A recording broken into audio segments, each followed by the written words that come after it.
ready. I'd like to call to order the Woodland Park Planning Commission meeting of December 11th, 2014. And we'll have roll call. Thank you. DeVoe. Here. Watson. Here. Mattingly. Mella. Here. Probst. Here. Rollinger. Here. Schrader. Here. Stannard. Here. And Vogel. We do have a quorum this evening with 7 members present. You who would join us in the Pledge of Allegiance, please.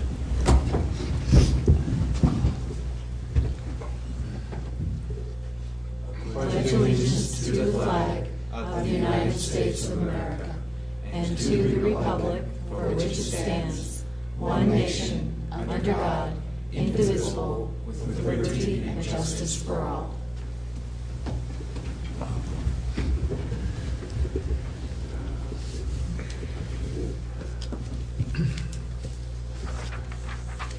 Have we had a chance to look at the minutes of November 13th?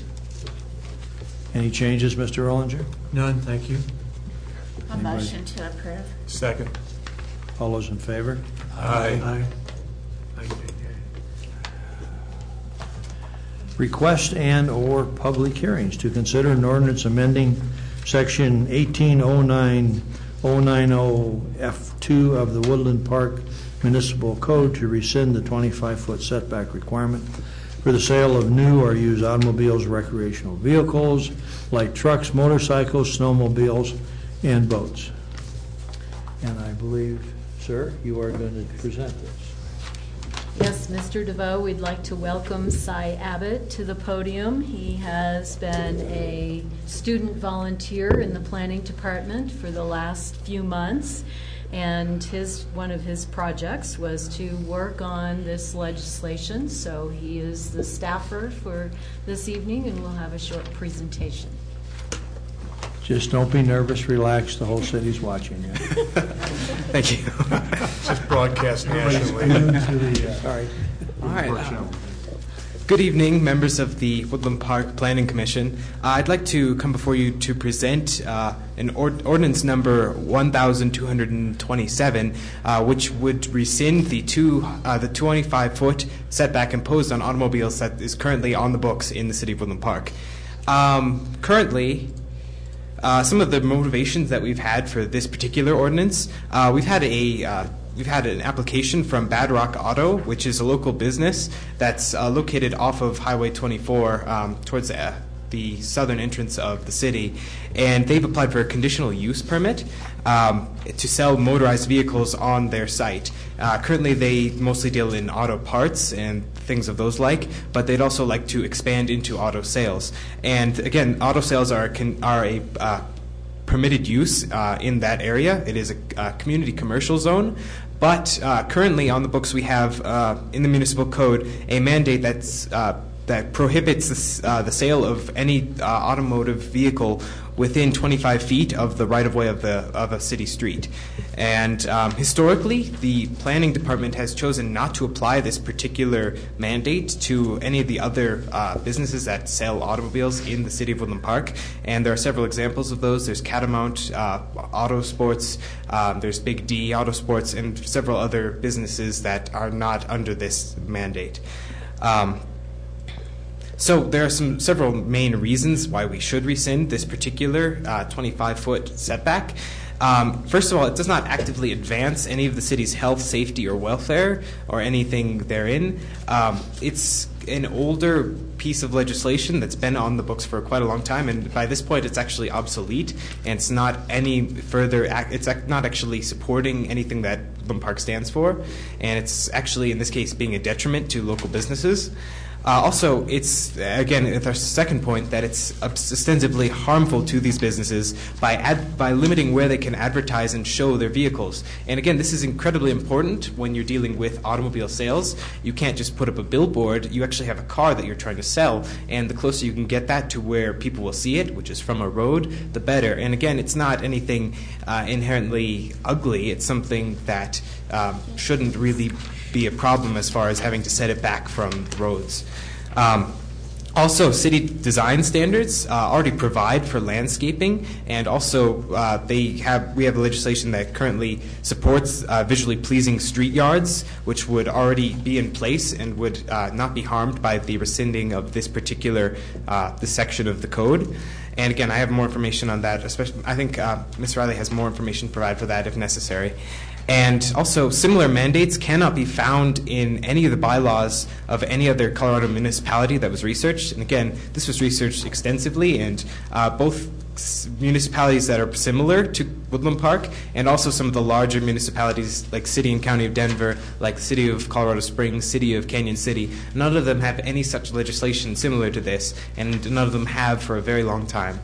Finally, rescinding this outdated and now superfluous mandate, it's consistent with the goals that are set forth in the Woodland Park Comprehensive Plan, and these goals are to promote business and commerce in our city while also maintaining its rustic charm and its beauty. And I don't believe, according to all research and all the cases that we have here, that that would be in any way harmed. In fact, it would be supported by the rescinding of this particular section of the code.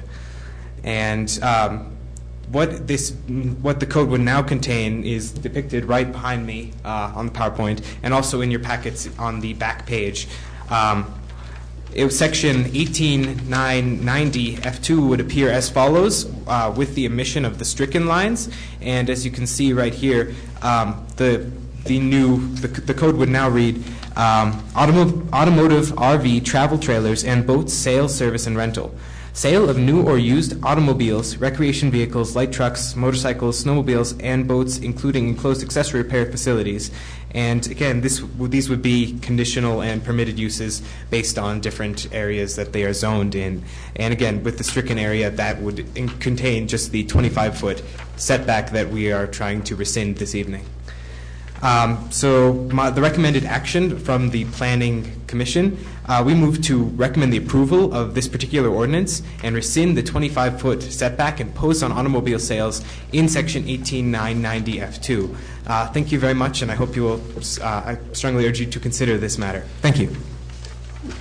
Does anybody have any questions for staff? So we have been enforcing this, right? We have not, no. Why? We have not enforced it because we felt that it was an obsolete and not necessary to enforce because we already have. After these matrices were put in place, then design standards were put in place for landscaping to be included in a parking lot and creating a street yard. It's also just not a practical practice that other communities use. You think about auto sales lots. They don't have imposed upon them a 25-foot setback.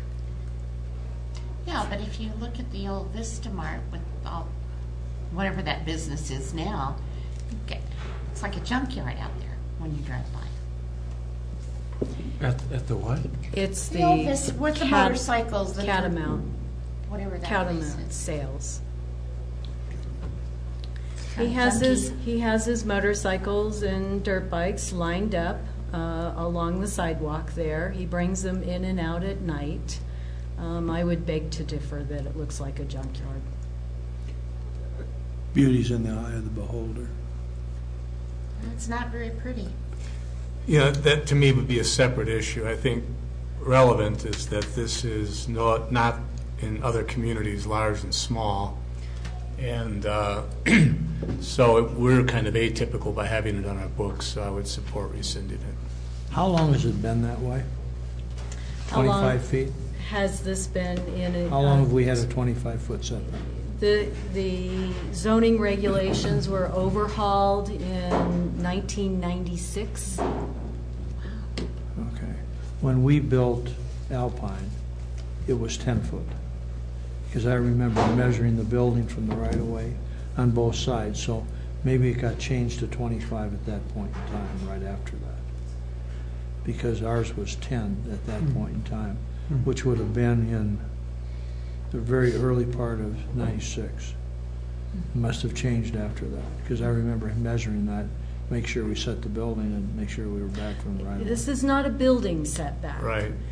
So that's different. This is a setback imposed on actually parking the cars. The vehicles themselves. Right. Yeah, so it's not a building setback. That's different. Cars were that close too. Anyhow. Thank you. Thank you. Well done. Do we have, I have some questions. I have Oh, a couple of of course. questions too. Certainly. Certainly. Sally, on page 1 of the ordinance, whereas number 4, it calls for a street landscape area averaging 20 feet but not less than 15 feet measured from the edge of the pavement. What does that imply relative to automobile sales, motorcycle sales, or something like that? Does this 20 feet but not less than 15 have anything to do with where they can park the vehicles? It does. That creates the street yard for a parking lot design. So if we were to take the Big Bad Rock Auto Sales as an example, the edge of the asphalt on the highway is significantly away from that property line. That's his street yard. And So he would have 15 to 20 feet between the pavement yes. and where he could park vehicles? Yes. I'm okay with that. Let me put that forward. I was in Colorado Springs today on North Nevada, just south of the University Village Shopping Center. There is a used car lot there at the corner of Nevada and Garden of the Gods. The cars for sale there were within 3 feet of the pavement, and you almost have to dodge them to make the right turn going down Garden of the Gods. Oh, I was there too. Saw it. Does this prohibit, can this ordinance prohibit that type of thing from happening? That's my big Yes. concern. Yes. Our current design standards would prohibit that because he And would- even if we do pass this ordinance, that would still prevent someone from parking. And I mean, it was within 3 feet, including the bicycle lane. And you almost dodge the cars in the parking lot to go down that street. And I want to make sure that we don't allow that to happen, is what I'm really talking about. yes. Similar to an earlier question, the Catamount Motorcycle Resale Shop. Why are they allowed to park adjacent to the sidewalk when I know that's not 15 feet? It's not, but that parking lot was in existence prior to the landscaping So and that is an design. exception, that's It is, yes. legal non-compliant, if we were to use that terminology. Correct. Would the city planning department, when they looked at a special case, be very careful to look at blocking traffic view and so forth? And again, that's a concern because when you come from the north going on to Highway 24, you almost have to nose out into Highway 24 to make a turn at several intersections. And if a car dealership were put in that area, 15 feet may not be enough. And that's just my concern. Yeah, those visual triangles at the Exactly. intersections are very important. Okay. I don't believe car dealerships are allowed in central business district. It's conditional. I remember that. It's a conditional use. Conditional use. They couldn't just automatically go in there in central Well, business. it's just a concern of mine. Sure. And, Valid. Especially after what, and I had seen this before in the Springs, but today, well, obviously I'd even done my homework ahead of time, and I noticed that was an issue from my perspective. Somebody else had their hand up to ask questions. Well, the landscaping, I mean, I'll go back to the car dealership that we just approved. He's gonna have to put landscaping up in front of where he's parking those cars? Well, he has a street yard that is there, and there is landscaping around the parking lot and in the parking lot. In the front? Yes, there is some around the front. He does have that allowed display area up front. Right. But I there- didn't remember seeing landscaping other than grass. No, there's some shrubs up in that front area as well. Okay. Let's drive back down there. Okay. Anybody else? That's all. Thank you.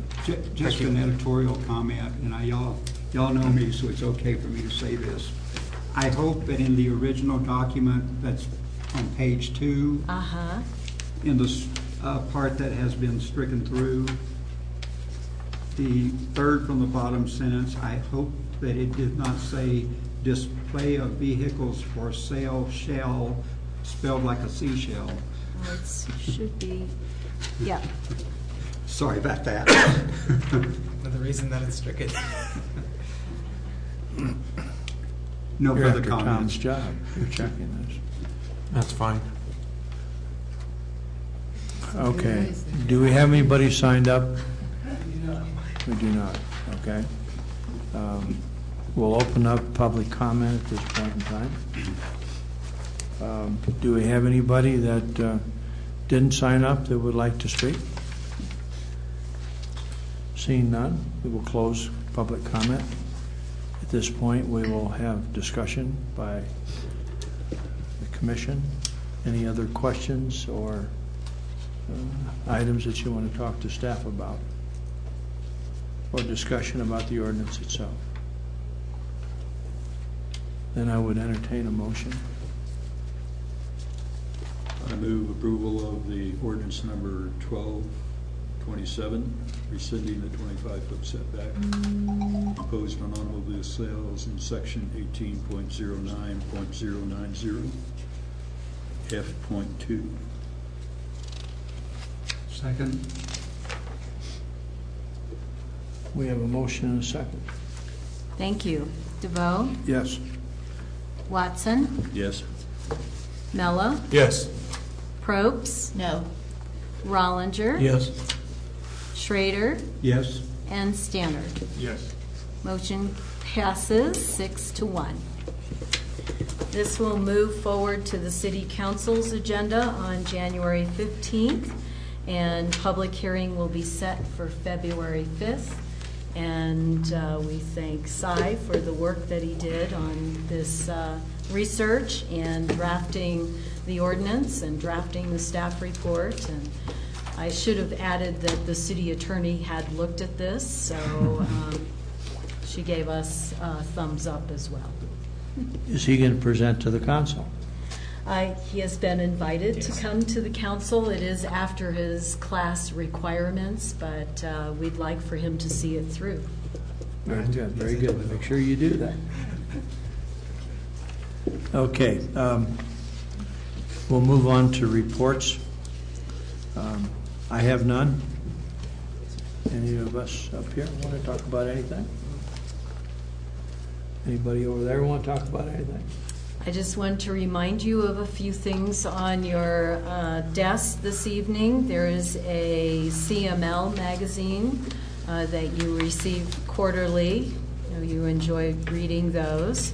We also have our monthly report that talks about the November activity for the city, planning department and building department. And we did highlight our historic preservation plaque installation and unveiling over at History Park. So if you have a chance to look at the buildings and notice that we have these nice bronze plaques up there. And if any of you had a chance to go to the model train show, Mel McFarland, who is an expert on the Midland Railroad, he presented there. He has been invited back to do a presentation before City Council and wanted to invite all of you. Also, if you could attend the City Council meeting on February 5th, Mel McFarland is going to be doing slides of the Midland Railroad from Manitou to Woodland Park to Divide. I saw that. It was excellent. It is an excellent show, so do come and see that. A lot of work being done for preservation, historic preservation. And with the building department, there were 12 reviews of plans in November. There were 179 inspections that occurred during the month and 31 permits issued. So building department's been pretty active. And we have on your desk a calendar for 2015 of the meetings that are scheduled. Those are the second and fourth Thursday of each month. So if you can add that to your calendar and let us know ahead of time if you're planning to be out of town or unable to attend. That's all that I have. That's the week of spring break in March. I'm not going to be able to be here. That's that week that school is off, the 26th. That's when RE2 shuts down for a week. We're going to have a really busy meeting on January the 8th. That's Karis Bible College. We're probably going to have a somewhat packed house, okay, because of the things that will be at that meeting. So make sure you attend, because that will be an important meeting on the 8th. I may not be. Okay. It depends on when my back surgery is. No, understand, I'll be out understand. at least a month, if not longer. Your surgeon? No. Yeah, I'll get you excused. But Either that or a brace. just as we went through that with the annexation, and Right. there's neighbors there that are going to want to Right. talk to us about what's taking Right. place there. So we'll get the packets out early, because there's probably a fair amount to study on that in all the things that are going to be taking place there. Quasi judicial? Oh, yes. Don't talk to anybody about it. Anyhow, we will now look for a motion to adjourn to a work session. Can we back up to that? So what we're going to be talking about at the 8th is the annexation? No, No. they want to amend the PUD. There's an amendment to the PUD in order to add the parking garage Okay. and increase the number of seats in the auditorium, basically. Okay. Because I have people stop me, and if I don't know what we're going to talk about, I can't tell them. Yeah, Talk sure. about it. They're going to increase the size of the auditorium by, what, 700? Okay. Approximately 700. And 1,000 parking spot garage. Okay. Thank you. That's what will be at that one. If you want us to carry you in, we can put you up here.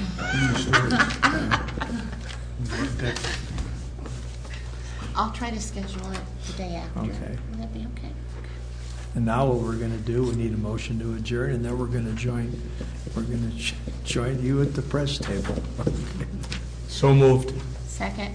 All in favor? Aye.